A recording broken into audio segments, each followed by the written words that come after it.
So to continue our discussion, class, we go now to renin angiotensin aldosterone system. So this renin angiotensin aldosterone system, or known as RAAS, this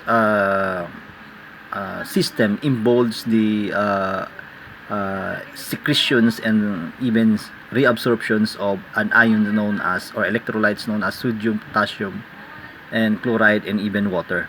Okay, so based on the legend, we have the blue one, secretion from an organ, and for example secretion of the liver. So the liver will secrete angiotensinogen, okay, stimulatory signal, so meaning it increase the reactions, okay, and inhibitory signal, this red, and reactions, and we have active transport, and we have the passive transport.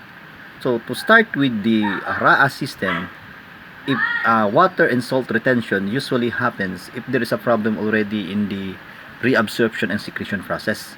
Okay, effective circulating volume increases, then the perfusion of juxtaglomerular apparatus increases.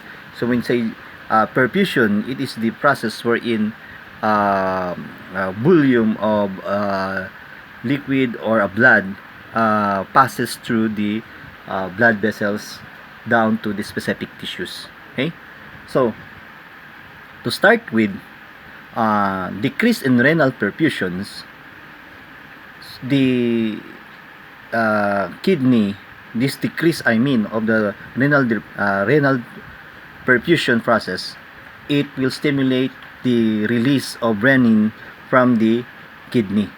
Okay, so when you say renal perfusion, so there is a slow movement of liquid, or slow movement of electrolytes in the body.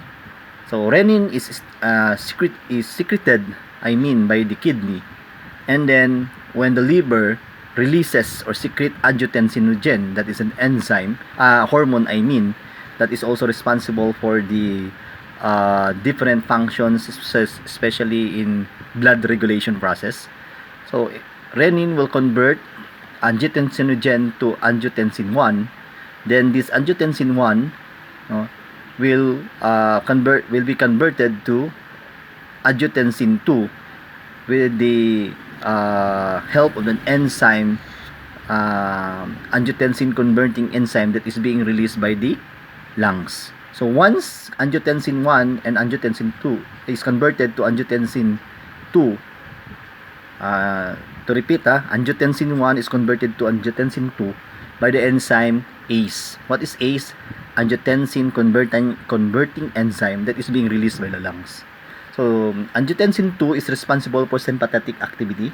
So usually when say sympathetic activity, this is more on for example, increase the heart rate, increase the blood pressure, okay, and it stimulates the sympathetic activity, stimulates also the sodium chloride reabsorption and potassium secretion process. It will lead to water retention. So meaning ng reabsorption, meaning the chloride, sodium ion are being reabsorbed in the bloodstream or in the body.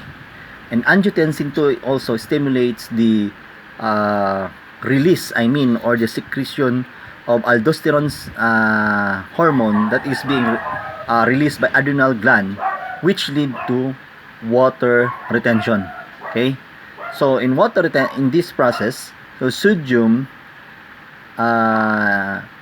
exchange with potassium, this is considered to be the active transport, wherein it needs an energy, and chloride and water also passes or diffuse to the plasma membrane down to the bloodstream. This is already the bloodstream part. Okay, and angiotensin 2 also stimulate the arteriolar vasoconstriction, which increase also blood pressure, meaning there is na narrowing of the blood vessels, and also stimulates the release of antidiuretic hormone in the collecting duct. Okay, if you try to see the anatomy of the nephron, we say nephron, that is a basic structural unit of the kidney for filtration process of fluid in the body, especially the blood. So usually ang collecting duct is found at the last portion of the kidney before the ureter. Okay? So, in collecting duct, there is what we call aldosterone, antidiuretic hormone, wherein it inhibits the secretion of water. So, water is being reabsorbed back to the uh, tissues or in the body. So, it will lead to water and salt retention. So, water and salt retention will allow the secretion of renin.